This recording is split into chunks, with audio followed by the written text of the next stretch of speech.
Apparently, there's something going on with impeachment or something. I don't know, but everybody's talking about it. Of course, we all know impeachment is the story of the day, triggered by Trump's phone call with Ukraine's president. And here to help me make sense of it, he probably has already made more than enough sense about it. He's been writing about it for a while. Well, before I introduce him, I will say this. He was so prescient on the topic of impeachment that he wrote an entire book about it in 2006.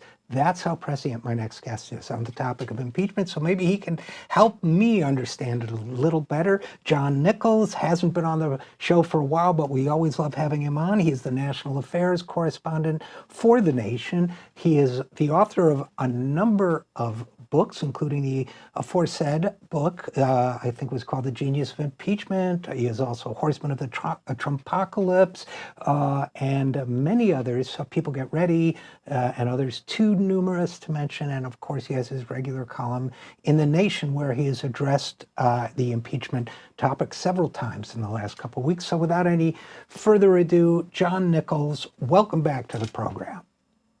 Richard, it's great to be with you, and you're very generous in your introduction. This title started to sound a little gothic there. Which title started out gothic? Oh, apocalypses and, the genius of impeachment. It all begins to sound, in this very overwhelming sense. It's almost as if we are in difficult and complex times. Who would have thought it? We are in difficult and complex times, our pale and ghostly faces staring through the window at an uncertain future, as it were. So Gothic works. So you've been writing about this impeachment issue for a while. You've been writing about Nancy Pelosi's call for impeachment. You had a piece talking about how to do impeachment right. Let me... you talk me down, as they say on other shows, or talk me through this a little bit. I've been thinking we need to impeach for a long time, for multiple reasons, emoluments clause, everything else. I have decidedly mixed feelings about just doing it on the issue of the Ukraine call. But help me understand, first of all, as we speak, what is the state of play with this whole impeachment issue? Mm-hmm. As best I understand it, and you realize that when you ask that question at this moment, if we take a breath, things could change. Right. But as best I understand it, where we're at right now is the President of the United States engaged in activities which people are well familiar with. They've heard about the call to the President of the Ukraine. They've heard that in that call, he talked about how much the Ukraine needs the United States, and then at a critical point said, by the way, I'm paraphrasing slightly, can you do me a favor? And brought up Joe Biden and Joe Biden's kid and all that. Now, that tripped a lot of switches because when the whistleblower brought this out, when people became aware of this, you really pointed to a classic impeachment scenario. The founders of the American experiment were imperfect men. They knew that they were imperfect, and so they established the impeachment power to make sure that whoever became president of the United States did not collude with, collaborate with, conspire with foreign leaders in ways that might help them maintain or perpetuate their power, right? They were afraid of kings, and that's what kings did. And so they wrote an impeachment power to deal with it. Now, amazingly enough, perhaps only Donald Trump could have gotten us to the point where we actually have a classic impeachment article. Not that other articles don't matter, not that other issues haven't arisen in the past, but this is so spot on that Nancy Pelosi, who frankly I think was very resistant to impeachment, looked at it and said, we cannot look away any longer. We can't delay this or avoid this any longer. We've got to have an impeachment inquiry. And amazingly enough, Donald Trump has been the chief supporter of and encourager of the inquiry. Not willingly, it wasn't his intent, But the fact is that when he released the transcript, and frankly, by a number of his other behaviors, he has strengthened the focus and strengthened the inquiry itself. To such an extent now where some polling tells us 55% of Americans, really a pretty overwhelming majority, favor the inquiry, and a growing number, getting very close to a majority, are interested in the idea not just of an inquiry, but an actual impeachment, and substantial numbers looking at the argument that he should be removed from office. So we moved very, very quickly into the classic impeachment moment. Now, you raised another issue, and that is whether it should all be focused just on one issue. And I'll quickly counsel that as, for lack of a better term, a historian of impeachment, I don't think that's a good idea. I think that Peter Rodino, who really may have been the genius of impeachment when he was taking on Richard Nixon back in the 1970s as the chair of the Judiciary Committee looking into Watergate, was very wise. He had 3 articles of impeachment. Now, at core, people knew what Richard Nixon had done, and they were very concerned about his abuses of office. But the articles of impeachment that Rodino developed looked at 3 different areas. They intersected at times. They did involve, the classic abuses, but they also involved an attempt to cover up those abuses. And they looked at different abuses. And so what I would suggest is, at this point, yes, the Ukraine issue has to be a part of what happens going forward. There's no doubt of that. But I also do think that there's a very strong case, as Congressman Steve Cohen and others have made, for an article of impeachment on the Emoluments Clause violations. They're very clear, and this goes to core constitutional issues. And finally, I do think that there should definitely be a cover-up, an obstruction article, which can bring in many of the things we've heard about just in recent weeks, but that could also reference ongoing acts of obstruction, some of which might even relate to the Mueller report. I think that's the most concise explanation I've had yet. And so, number one, John Nichols, thank you for that. And number two, as with all such things, it brings up additional questions. But I guess I would start with this. I feel as if that relatively simple case, on one hand, we have data that suggests it's been met to the extent that the support for impeachment has increased to 55%. On the other hand, I would think specifically around the Ukraine question that a lot of people, and I'm not just talking about diehard Trump supporters, but a lot of Americans out there, maybe not that politically engaged or whatever, don't see it as that big a deal. Now, this is just my gut talking, so the data, polling data and so on, may completely refute what I'm about to say. But it seems to me that a lot of people would look at that and say, yeah, it's kind of shady, it's kind of sleazy, but I don't get where he broke a law or anything, so what's the big deal? Do you know what I'm saying? I sure do, and I love that. I love your last line there, where you said, doesn't look like he broke a law or anything. That's really essential, because impeachment is not a legal procedure. It is a political procedure. And that's really vital to understand. I always get troubled when I hear Republican members of Congress, the handful that have actually stepped up to defend the president, and there aren't that many, say, well, he didn't break any law. You don't have to break a law to be impeached.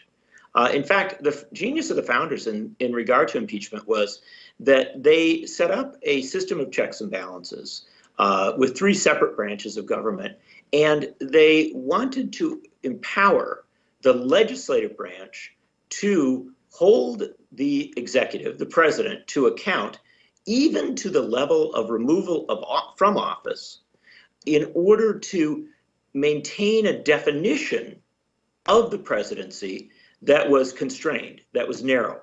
And so this isn't about breaking laws, although often impeachment has related to law breaking, and obviously it's a touchstone that people go to. This is about the office itself and what you should do with the office, what should be acceptable in a president.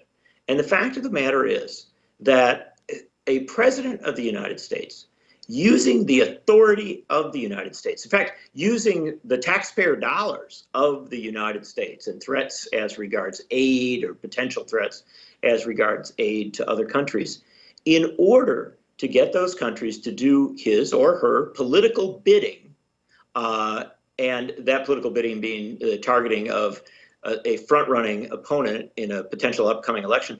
This Ukraine thing, again, not the only article that I would point to, but this Ukraine thing really goes to the heart of the matter. Because if you don't police activities like this, you run into the situation where presidents really are able to use the power of their position in order to perpetuate themselves in office. Now, I'm not naive. I know that past presidents have done plenty to perpetuate themselves in office. I mean, just holding the office is a pretty good road to getting a second term, history tells us. But the direct abuse, the clear abuse in this case, where you're talking to a foreign leader and you say, hey, I really know how much you need us. We're really important to you.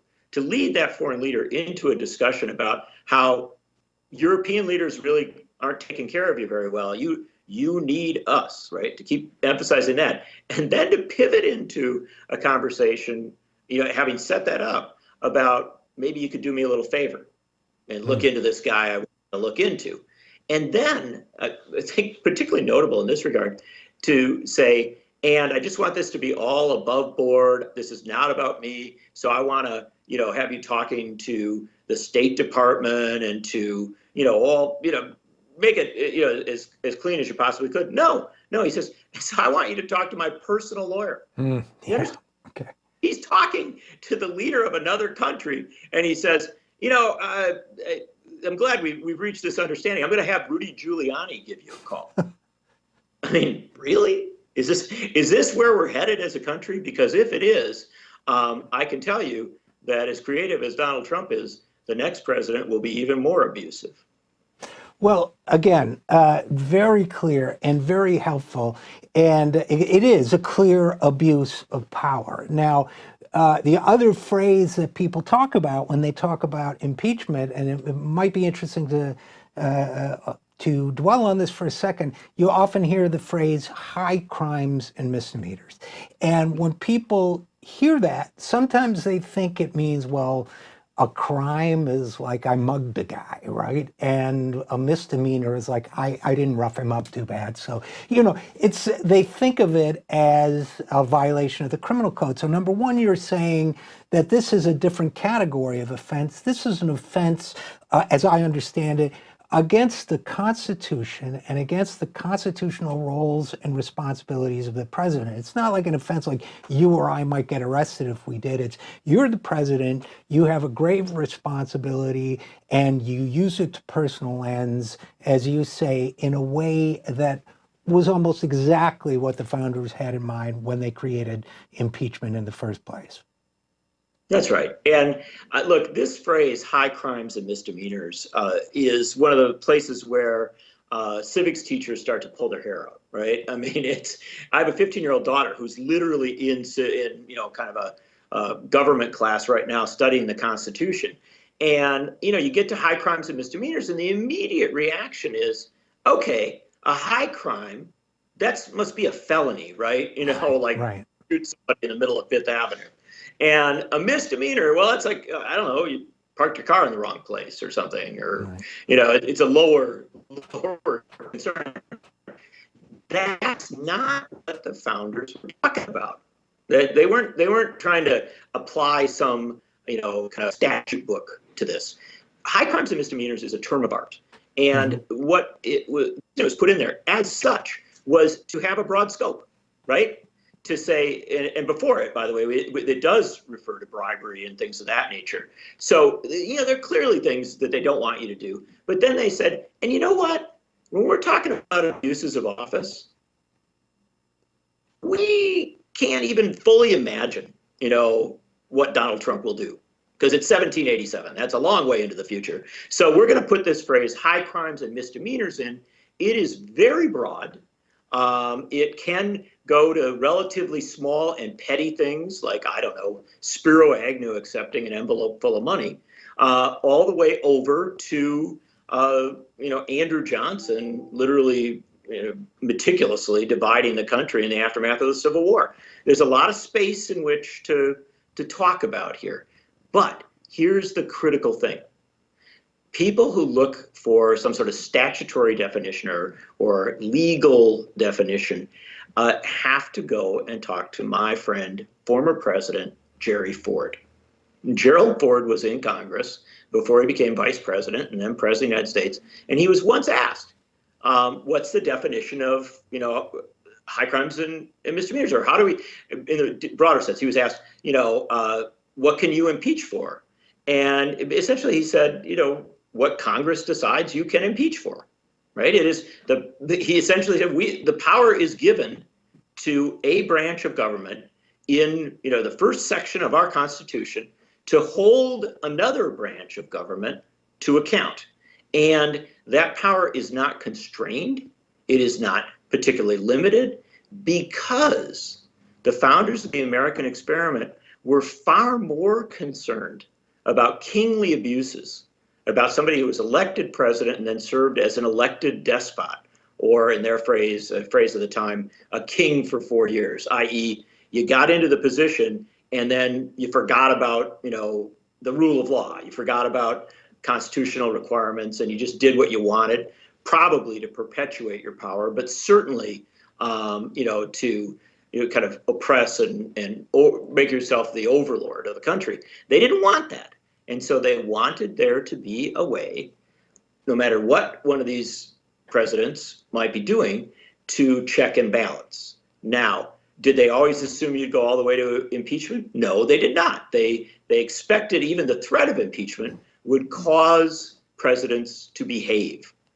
Unfortunately, and this is a reality of history, because we have passed on impeachment so many times, because we haven't impeached along the way, when clearly there were actions that suggested a necessity.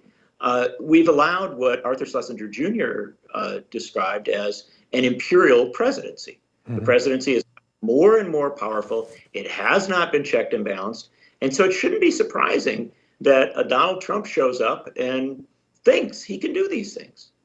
And if he is not checked and balanced, there will be someone else who shows up down the line who will think they can do even worse things.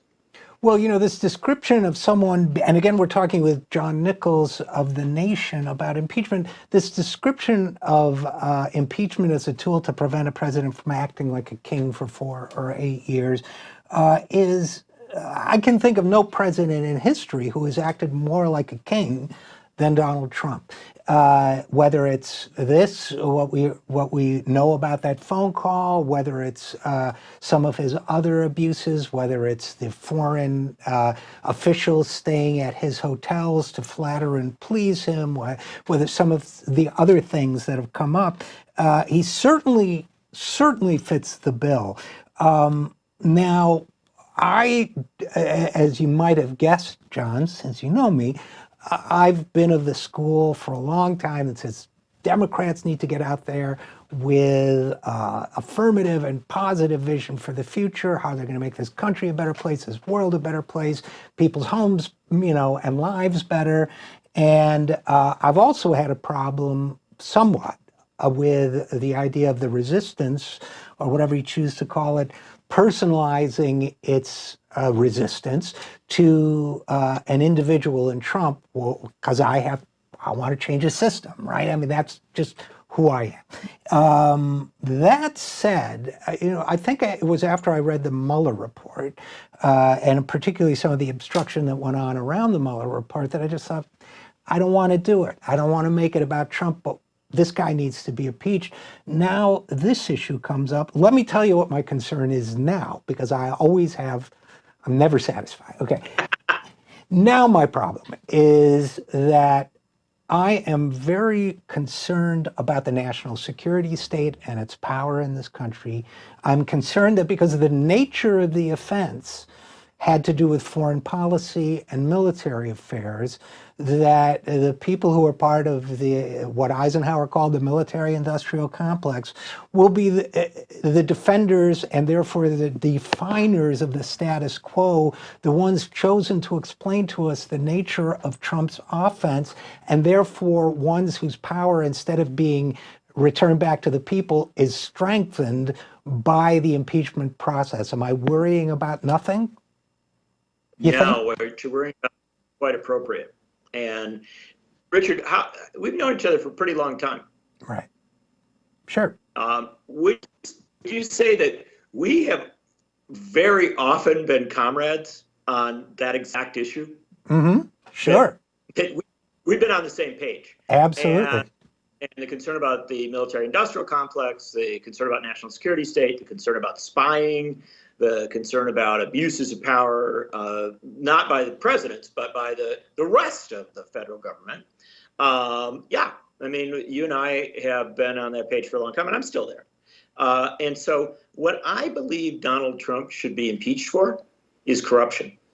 Mm-hmm. And I think that instead of getting as obsessed as some people are by the national security issues here, i.e., how we relate to Ukraine and how we relate to Russia and all these other issues, I think you really have a very simple corruption issue here. You have a president of the United States who, by the way, released the transcript, right? This wasn't leaked. There was a whistleblower report, and that's something we can talk about. But the release of this transcript, the president wanted it out, and people read the release of the transcript. And you'll note that the poll numbers in favor of an impeachment inquiry shot up because people looked at it and they're like, that does not sound good. Mm-hmm. I really like my president doing stuff like that. And again, this is why I tend to argue for multiple articles of impeachment. I don't think you need a laundry list, and I do think that Donald Trump tends to benefit by confusion, and he certainly tries to confuse the discourse. So having 20 articles, as many people I think would like, I suspect is going too far. But having 3 articles of impeachment that all aim at corruption, at this core issue of abusing your office for corrupt purposes, i.e. to attack a political opponent, to enrich yourself and your family, and to cover up those actions. Those are 3 articles. I think that's a way to focus it. But yes, Richard, I share your concern that that we don't want a situation where it's kind of shadowy figures revealing details. We want to be something that's clear and open and transparent. Although I will remind you that if you go back to Watergate and you look at who Deep Throat was, it was sort of a classic shadowy figure. Right. And so the truth of the matter is that when you catch the corruption of presidents, you usually catch it because somebody on the inside spoke up for whatever reason. Now, should we always question, analyze, be skeptical, look at our sources, make sure of what's going on? Yes, we should. But when the information is there, as it was in Watergate, and as I would argue it is here, we can't look away. The fact is, we know what this president has done. It's on paper. He's acknowledged it. And the notion that we would then say, okay, well, we got this and, it's pretty bad. But, there's a lot of other stuff going on. So we'll just, tell him we hope he doesn't do it again. Impeachment doesn't work like that. The fact of the matter is, once you've identified the abuses and once you've begun to investigate them, unless you come to some amazing revelation, you're headed toward an impeachment. And I have to be honest with you, I think that's quite frankly where we are headed as a country. I would be, at this point, surprised if Donald Trump is not impeached. Interesting. Again, we're talking to John Nichols of The Nation about the potential impeachment of Donald Trump. I keep coming back to in all of this, first of all, I should start out by saying I love your framing, because it is a framing in the sort of George Lakoff communication sense, as well as a way to build a case, the framing that this is about a corrupt president. This is about corruption. So if there are 3 articles, which I think sound of impeachment, which I think is about the right number, they're the 3 dimensions of corruption that impel us as Congress to impeach the President of the United States. I really like that. The other dimension of this that should not figure into the impeachment process itself, but that I have to wonder about politically, is how this is going to reflect on the Republican Party overall, because this is a party that basically tried to spit out Trump like a hairball when he first began to run for president. No, he's not one of us. And then just fell in line like the good authoritarians they are, and ignored all the corruption, or defended it, or if they were Lindsey Graham, even defending is not a strong enough word. Then I just wonder, and I'm asking you to wildly speculate, but if you're right, and I think you are, that this goes to impeachment, the impeachment of Donald Trump, what do you think that would mean for Republicans in 2020? Well, let's take at least one moment to talk about the U.S. Senate, because it implied in your question is an assumption that the U.S. Senate will not convict Donald Trump. Impeachment is understood as an indictment, and then it goes for a trial. And what you're suggesting, I think, is a logical suggestion at this point, or a common one, that the Senate will not impeach, that the Republicans under Mitch McConnell will have the trial. They have to. I mean, that is essentially required, but that the trial will ultimately let Trump off. I will pause for one moment and caution on that. Impeachment is an awesome power. It's huge. It's something major. We have not had a lot of presidents impeached in our history. And the interesting thing is that the mere threat of impeachment caused one president to resign. Mm-hmm.